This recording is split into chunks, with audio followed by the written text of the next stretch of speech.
My husband said his mistress was better while we were in bed. I turned that lie into a scandal that cost him everything.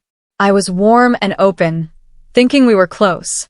We were in bed, breath tangled, asleep in a way you are when you trust someone. He moved above me, soft and careless, and then he sighed as if remembering something else. I felt him shift, heard a small sound that was not a word at first. Then he said it. God, she was better at this. My whole body stopped. I stayed still, afraid that any movement would break me or him. His hands kept moving like a machine set to habit. My mouth went dry. I could not breathe. I wanted to laugh or scream or wake the whole house, but I only listened.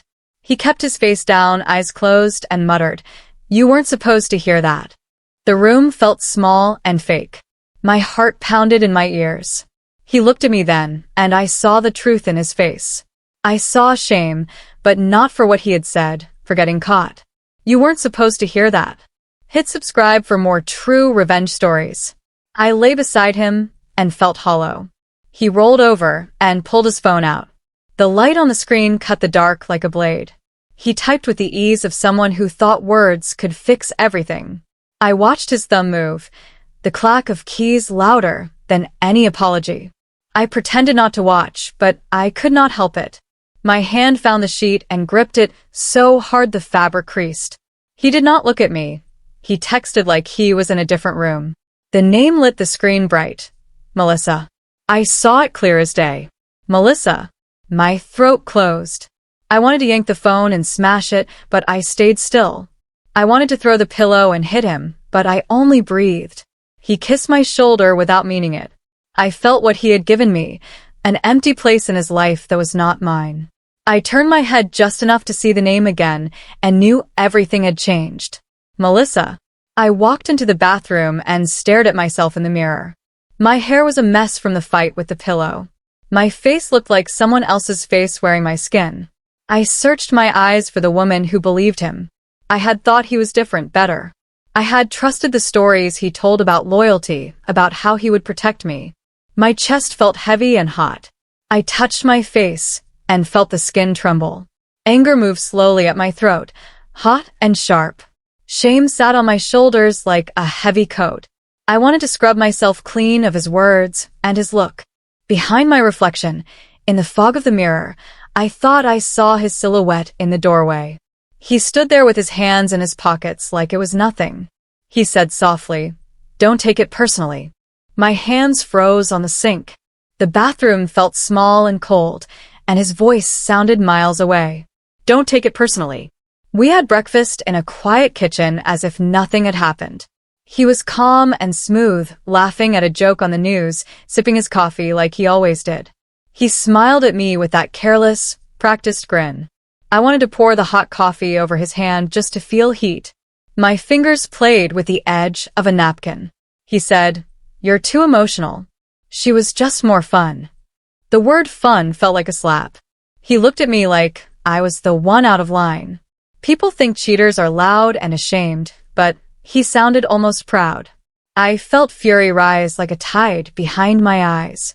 My mouth wanted to spit words that could hurt, but I kept my voice soft. I smiled then, small and cold. My smile was the kind that hides a plan. I said, "It's okay." Inside, I felt something shift. I would not be the one who begged. I would not be the one who stayed. I imagined the coffee, but instead I smiled. He was a king in his world. He wore suits that fit like armor and had a firm handshake that opened doors. People listened when he spoke. He led a venture firm that backed bright startups, and he loved the sound of his own name. I was his PR strategist. I built stories that made him look kind and smart. I shaped words so people would trust him. I had crafted his image from scratch. Proud of the work. I had spread his smiling face across magazines and wired clever quotes to journalists. He thanked me with kisses and small gifts, and sometimes a look that made me feel seen. Now that look was gone, replaced by the man who compared me to another woman. I remembered the contract we had signed when we married, small print that let me control certain public things. I had written that clause long ago when I still believed love meant planning for the future together. I folded the paper in my head like a secret tool. The contract gave me power over his image. I kept that thought like a seed. I spent the whole day acting like the kind of wife he wanted people to see. I stood beside him while he practiced a long speech for a charity gala. He walked across the living room with a microphone in his hand, practicing smiles. I nodded at the right moments, even though my heart felt like a cold stone. He asked, "Does this sound honest?" I said yes, but inside I laughed. I watched him fix his tie in the mirror, looking proud of himself. He spoke about leadership, trust, and building strong families. The words felt empty to me now. I held his flashcards and pretended to care. Every sentence he rehearsed made something inside me tighten. He said, "This speech will show them who I really am." I almost answered him, but I bit my tongue. I let him talk and act like nothing was wrong. I let him believe I was still the soft and loyal wife he thought he owned. Then he read the last line of the speech. It was about fidelity and trust. My fingers froze. His voice echoed in the room. Fidelity and trust. When he showered that night, I heard the water running like a curtain between us. I knew he kept secrets inside his laptop, so I opened it. My hands shook as I typed his password. The desktop looked clean, but a folder in the corner caught my eye. M_confidential. It looked like it didn't want to be found. I clicked it and waited. The folder opened into rows of videos, pictures, notes, dates. My breath slowed. Every file was labeled with a simple word: training. I scrolled, my heart beating hard.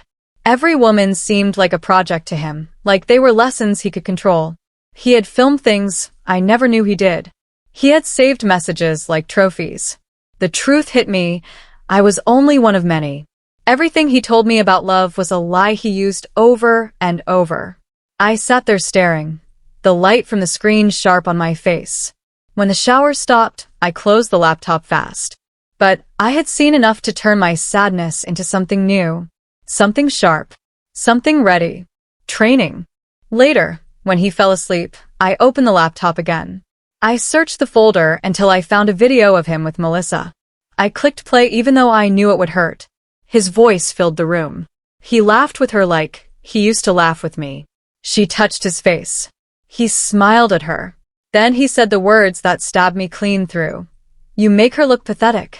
I felt the air leave my body. My hand shook, but I kept watching because I needed to understand the man I lived with. His tone was cruel, proud, like he enjoyed breaking me without me even knowing it was happening. I dragged the file onto a new folder and renamed it with steady fingers. The confession.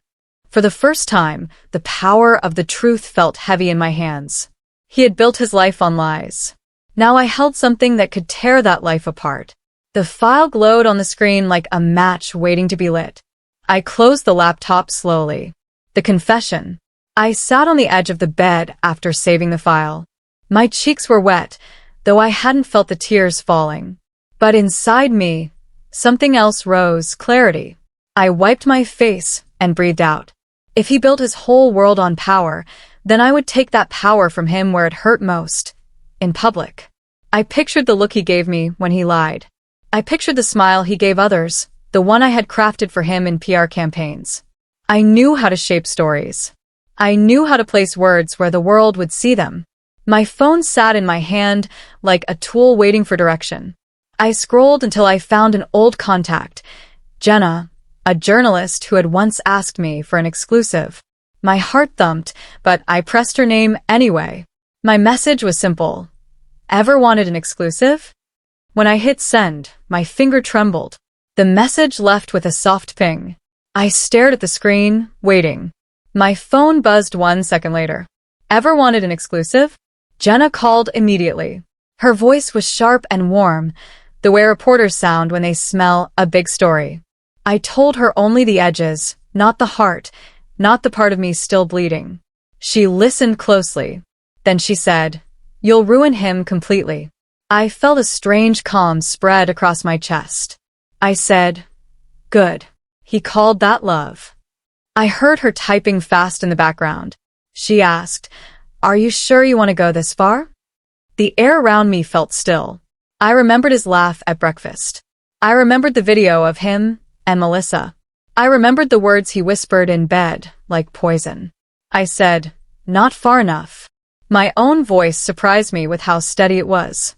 Something inside me had clicked into place, like a lock closing. I walked through the house and looked at the life we had built. Pictures on walls, gifts he had given me to hide guilt. They all meant nothing now. I held the phone tight, as if holding a weapon. Not far enough. I sat on the couch and opened Melissa's social media. Her world sparkled with gold edges, private jets, fancy drinks, hotel mirrors. She hid clues in her captions, little symbols that only someone close to him would understand. My stomach twisted as I scrolled. She was bold. She flaunted him, without saying his name. I zoomed in on her photos and saw things I recognized, bracelets, flowers, rooms he had claimed were work trips. Then I froze at one picture. She stood on a balcony wearing a thin gold necklace. My breath caught. It was the same necklace he had given me last Christmas. He had tucked it into a tiny box, smiling as if the gift meant something deep. Now it hung on her neck, glinting like a lie. My hands shook on the phone. The truth was so loud, I could almost hear it. He had not just cheated. He had repeated every moment, every gift. I scrolled again, my heart pounding. She tilted her head in the picture, happy and proud. I stared until the image blurred. She wore my necklace. I stared at the necklace photo until my eyes burned. Then a plan began to form, slow and sharp. I clicked into her profile, found the message button, and typed like someone else, a luxury brand manager offering a partnership. I used warm words, smooth words, the kind she liked. I promised she would be the face of a new jewelry campaign. Within minutes, she replied. Her excitement came fast, almost too eager. She said she loved exclusive offers, and I nearly laughed. Asked to meet at a 5-star hotel downtown. She agreed right away. I sat back and felt a tiny spark of control return to me. My fingers stopped trembling. I picked out a disguise. Wig, plain clothes, large sunglasses. I checked the details twice. This meeting would give me what I needed. He trusted her more than me now, but she trusted anyone who offered attention. I knew she would come. The plan felt real. My heart steadied. She agreed to meet at a 5-star hotel. The hotel lobby smelled like warm vanilla and money. I sat in a corner booth wearing the wig and glasses. My hands were steady now. When Melissa walked in, she looked exactly like her photos. Young, bright, full of herself. She spotted me and walked over with a smile that didn't reach her eyes. We talked about made-up brand deals and future partnerships. She bragged about her modeling dreams, about the life she wanted. I watched her carefully. She leaned close when I mentioned my client list. Then, when her guard was down, I used his name. Her whole face changed. She smirked and said, "Oh, him? Yeah, his wife's clueless." The words hit me like a slap, but I didn't move. I only listened. Her voice was soft, smug, full of secrets she thought were safe. My heartbeat thudded in my ears. She had no idea who I was under the wig. Then her eyes sparkled as she added, "He likes me better anyway." Better. I clenched my fingers under the table. Better. My smile did not move when she bragged. I reached up and slipped off the wig. Her mouth fell open, the color draining from her cheeks. She whispered, "No, no way." I leaned in and repeated her word, "Clueless." She pushed back in her chair, eyes wide. Before she could run, I placed a small recorder on the table and pressed play. His voice filled the air, the recording from the video. The words he said to her, the mockery of me, echoed between us. She stared at the device, shocked. People at nearby tables looked over, curious. Melissa shook her head, whispering that she didn't know I would ever find out. Her bravado melted away. I watched her try to swallow her fear. She glanced at the exit, but she stayed seated. The truth pinned her down. When the audio ended, the table fell silent. I waited, letting the weight of the moment hang. She stared at me with trembling fingers. I lifted my eyes to hers and asked softly, "Still think I'm clueless?" Melissa's breath came fast. She whispered, "What do you want?" I folded my hands carefully. "Everything he thinks he owns," I said. Her eyes darted around the room. She looked like a bird cornered by a storm. I watched her struggle with fear, guilt, and anger, all fighting inside her. After a long moment, her shoulders dropped. She leaned in and whispered, "Then maybe I can help." The shock almost made me blink. I stared at her, waiting. She told me that he had stopped answering her messages days ago. He had promised her things, money, trips, a life, and then vanished. She felt used too. Her voice shook when she said, "He thinks he can toss me aside. I want him to pay." Her desperation was real. I felt it. For the first time, I saw the girl beneath the bragging. Our anger pointed in the same direction. Slowly, she lifted her chin and met my eyes. "Tell me what you need," she said. "Tell me what you need." Melissa and I sat there, two women hurt by the same man. She wiped her eyes and told me more. He had promised her a job at his firm, a place in his life, even a shared apartment once things settled. None of it was true. He fed her lies the same way he fed me lies, soft, sweet, and empty. I leaned in and asked for details. She told me about meetings he held behind closed doors, accounts he hid, deals he never reported. She said he bragged about fooling investors and bending rules. Her face grew tight as she spoke. I listened and wrote down every detail in my mind. When I explained what I planned to do, she didn't flinch. Instead, she nodded slowly. "He thinks no one can touch him," she said. "Let's show him he's wrong." For the first time in days, I felt strength return. We shook hands like business partners sealing a deal. Together, we would take down the man who had used us both. Together, we planned to destroy his public image from the inside out. Destroy it completely. Melissa met me the next day in a quiet cafe. She carried a folder stuffed with papers. My heart pounded as she slid it across the table.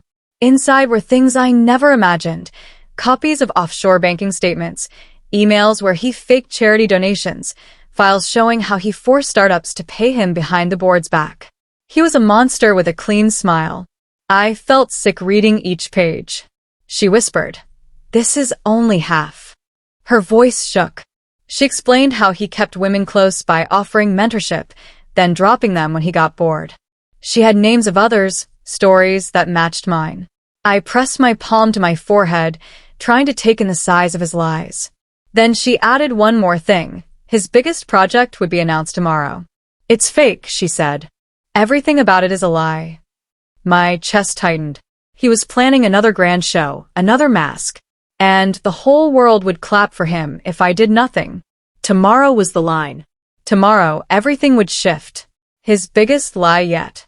That night, I walked into our home carrying the weight of all I knew. But on the outside, I acted normal. I smiled, kissed his cheek, and made dinner like nothing inside me was breaking. He didn't notice. He never noticed things unless they benefited him. After dinner, he wrapped his arms around me. I let him. I waited. When he leaned in close, I slid a tiny recording device under the pillow.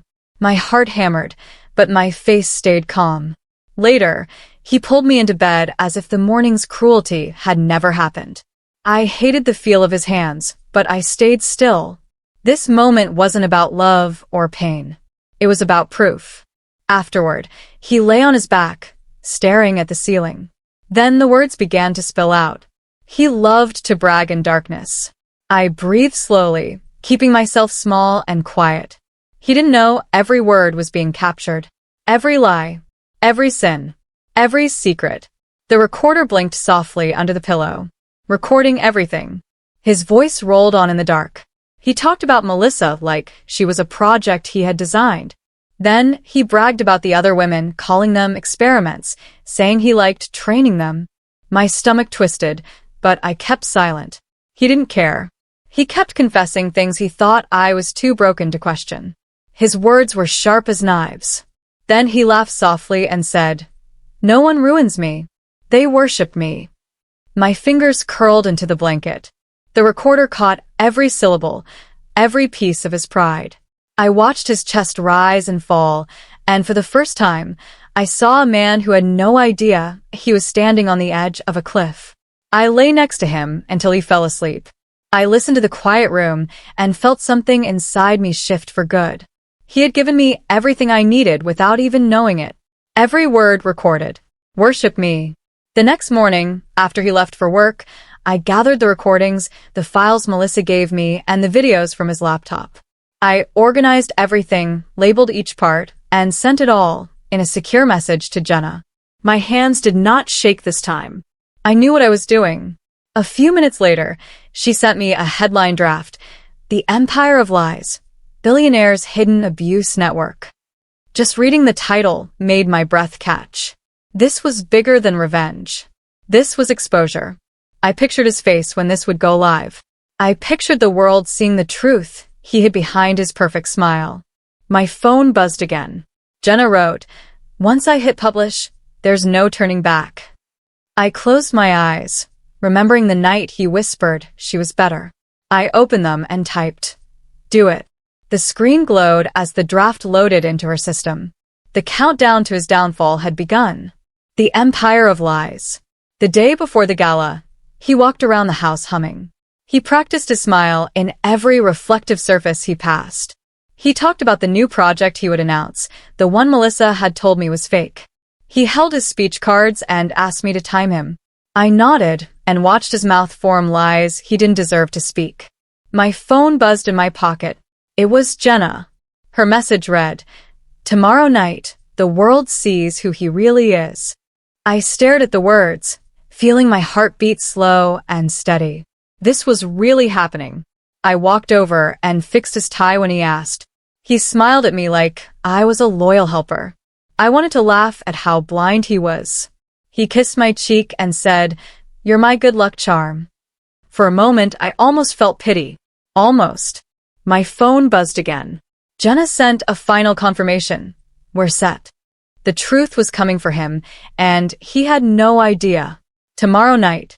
I stood in front of the mirror the next evening, wearing a dress he had never seen me in. It was the dress Melissa wore in the video, the one he recorded without shame. The fabric hugged my body the same way it hugged hers. When I stepped into the living room, he stopped mid-sentence. His face lost color. "You look familiar," he said, trying to smile but failing. I felt the power shift between us like a warm wind. I smoothed the dress down my side slowly. "Practice makes perfect," I said softly. His eyes flicked away from the dress, then back to my face. He didn't know what to say, and that silence was sweeter than anything he'd ever given me. He reached for my hand, but I stepped past him.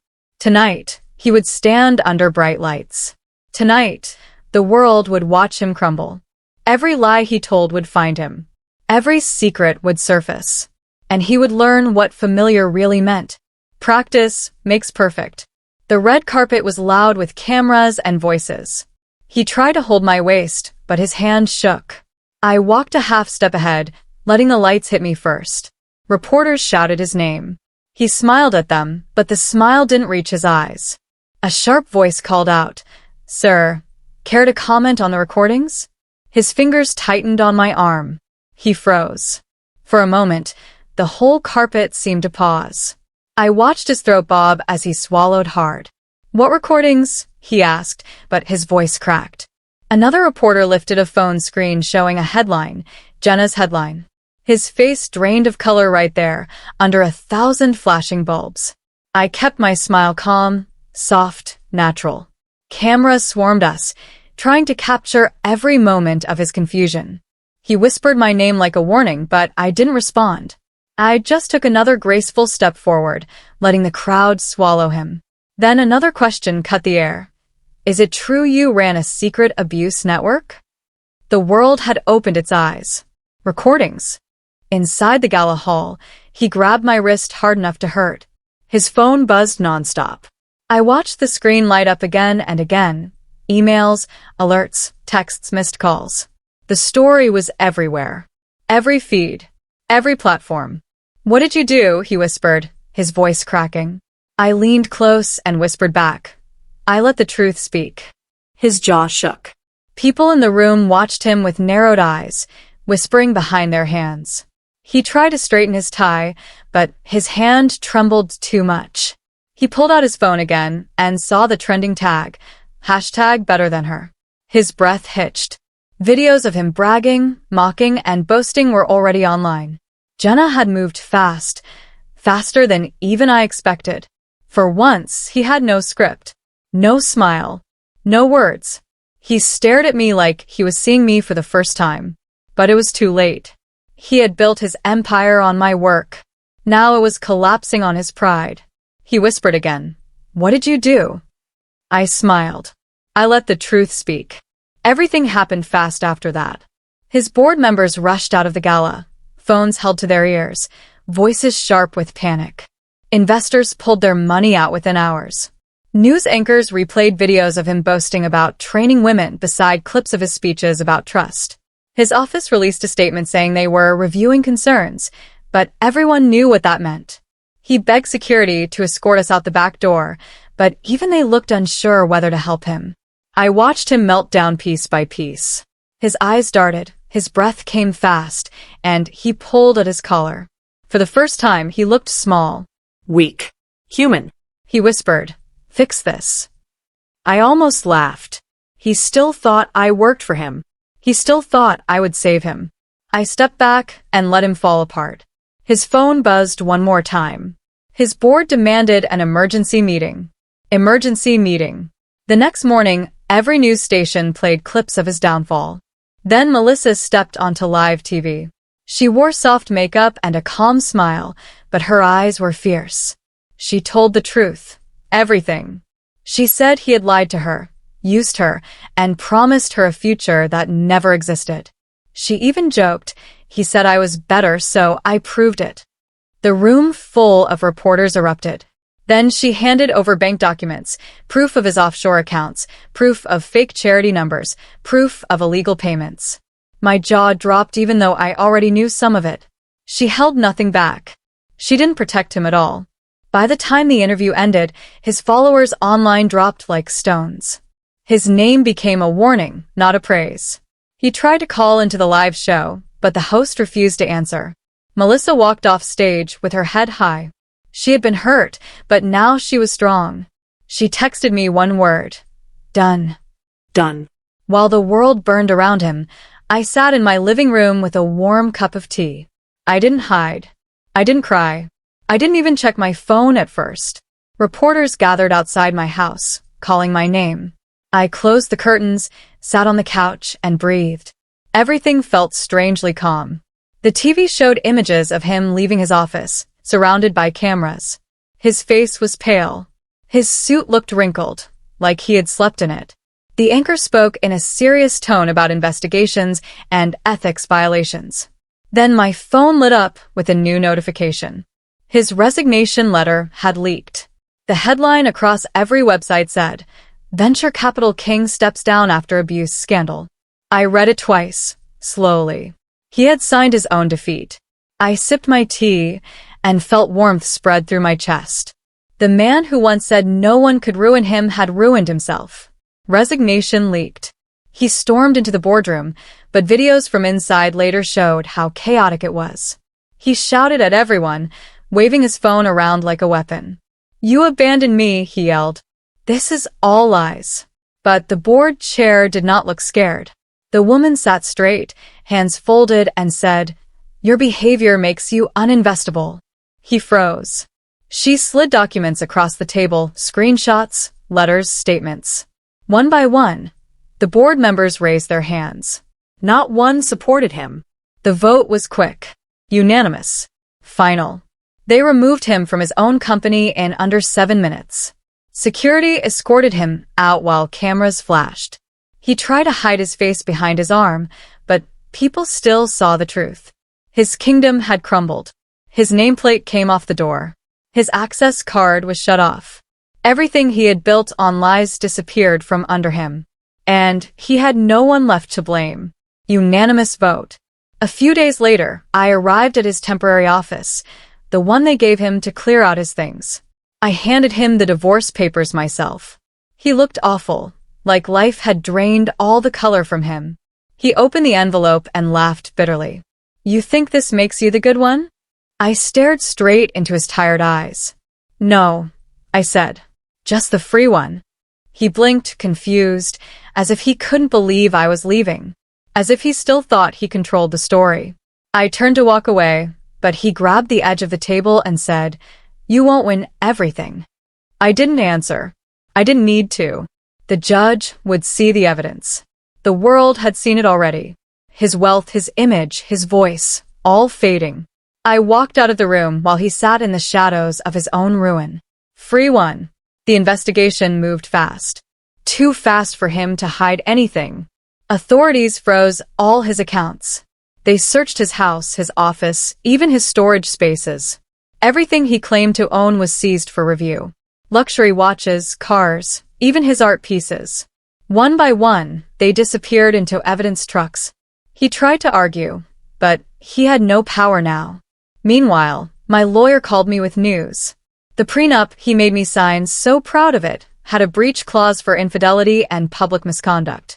Because he broke it, half of his assets shifted to me by law. I stared at the numbers, shocked. It wasn't about the money, but the justice felt sharp and clean. I signed the papers calmly. When I looked in the mirror that night, I finally saw a woman who had survived something heavy. My phone buzzed. It was a copy of the official notice. Assets transferred. Assets transferred. He called late at night, long after I had stopped expecting anything from him. His voice shook. I didn't mean it, he cried. You were always better. He sounded so broken I almost didn't recognize him. I held the phone away from my ear, listening but not feeling. Then I pressed record. He kept talking, begging me to come back, saying he couldn't live without me. He said Melissa was nothing, that the others meant nothing, that he only said those cruel words because he was confused. I felt nothing. No pain, no joy, just a quiet calm. When he sobbed, Please forgive me, I knew exactly what to do. I saved the recording and sent it straight to Jenna with one message. For your follow-up piece. When the message delivered, I set the phone down and breathed out slowly. His last weapon, his pride, was now gone. The story would only grow. The follow-up piece. The media turned the story in a new direction. Headlines appeared everywhere. From betrayed to brilliant, the woman who outsmarted a mogul. Photos of me walking past reporters played on loop. Someone even started a hashtag with my name. I watched people online share their own stories of betrayal, saying my courage helped them speak out. It felt surreal. Then my email buzzed with a message from a publisher. They wanted me to write a book. Your voice matters, the editor wrote. Women need this story. I stared at the offer, shocked and honored. I had gone from broken to powerful in weeks. All because he thought he could crush me. I forwarded the email to my lawyer for review. My life was turning into something new, something brighter. Then my phone buzzed again. Another offer, this time for a TV appearance. My story was no longer his. It was mine. Book deal offer. I stepped onto the stage at a women's empowerment summit, lights warm on my face. The room was full, hundreds of women waiting, watching. I took a breath and began. They told me I wasn't enough, I said. So, I proved I was more than enough. The room was silent, listening to every word. I told them about losing myself, about finding truth, about standing up even when my voice shook. I kept it simple, honest, real. When I finished, I looked out at the crowd. A woman in the front row wiped her eyes. Another stood up. Then the whole audience rose to their feet. The sound of applause washed over me like a warm wave. For the first time, I felt free, not because he fell, but because I rose. After the event, organizers rushed to me with thank you. One whispered, "You just changed lives." I smiled, feeling steady and strong. Audience erupted. Melissa invited me to dinner weeks later. She looked healthier, stronger, and more sure of herself. She had started her own brand using the attention from the scandal. I was proud of her, even though she had once been part of my heartbreak. She raised her glass toward me. "To women who refuse to stay silent," she said. I clinked mine against hers with a soft laugh. We talked about new plans, new work, new futures. She told me she had blocked him everywhere. She said she no longer needed his fake promises. When dessert came, she pulled out a small notebook full of brand ideas. "I wouldn't have started this without you," she said. I shook my head. "You saved yourself," I told her. She smiled, knowing it was true. When we walked outside, a news billboard flashed with his downfall headline. We both looked up at it. Then we laughed. Same headline. Months passed, and he vanished from the spotlight. But the world did not forget him. Paparazzi found him living in a cheap rented apartment. His beard was messy, his clothes wrinkled. Every photo showed a man who once ruled, now ruined. More women came forward, telling stories that matched mine and Melissa's. Podcasts, articles, and interviews covered his pattern of training women and using them. Even his former allies turned their backs on him. Companies deleted his name from their websites. Events removed him from guest lists. People he once bragged about knowing refused to speak his name. His empire crumbled until all that was left was a shadow. One day, I saw a post online. "Where is he now?" The comments were brutal. I scrolled once, then put my phone down. His ruin was complete. Former allies deleted him. I walked into the office building he once ruled. People stared but didn't dare stop me. I now owned half the company through the prenup breach, and after months of legal work, I had bought the rest. The halls felt lighter without his presence. I met with the team, not as his wife, but as the new leader. We removed his portraits, cleared out his fake awards, and opened a new chapter. I renamed the company, choosing a title that felt strong and true. I picked new colors, new values, new rules that no one would twist. When the designers showed me the new logo, it felt like breathing for the first time. At the bottom of the draft, in clean letters, was the slogan, "Better always." I stared at it, feeling a warm rush of pride. He once compared me to others. Now, I stood above everything he lost. Better always. A month later, I sat across from a TV host under bright lights. Cameras blinked like calm eyes. The host smiled and said, "Do you regret what you did?" I folded my hands in my lap, thinking. I didn't want anger to speak for me. I wanted truth. "No," I said softly. "I only regret believing a man who measured women by his ego." The room went quiet. The host nodded as if she felt the words in her bones. I spoke about healing, about standing my ground, about choosing myself even when it hurt. When the interview aired, ratings exploded. People posted lines from the show, saying they felt seen. I received messages from women around the world, thanking me for speaking out. I closed my phone slowly, feeling grateful and steady. The interview was not for him. It was for me. Ratings skyrocketed. 1 year after everything fell apart, I returned to the same charity gala where he once bragged and showed off. This time, I arrived alone. Cameras flashed because of who I was, not because of who I had married. My gown shimmered under the lights as I walked to the stage. I gave the keynote speech, speaking with full confidence. I talked about rebuilding, surviving betrayal, and choosing strength over silence. At the end, I announced a large donation to women's shelters and financial support programs. The room erupted in applause, warm and proud.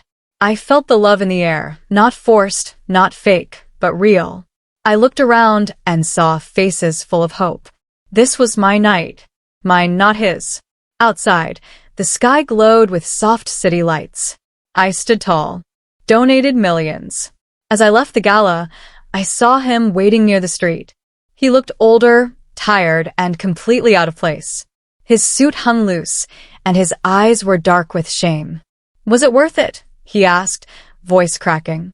I stepped close enough to see the ruin in his face. "You said she was better," I whispered. "She wasn't." He blinked, confused. I leaned in just a little more. "I was." His breath caught.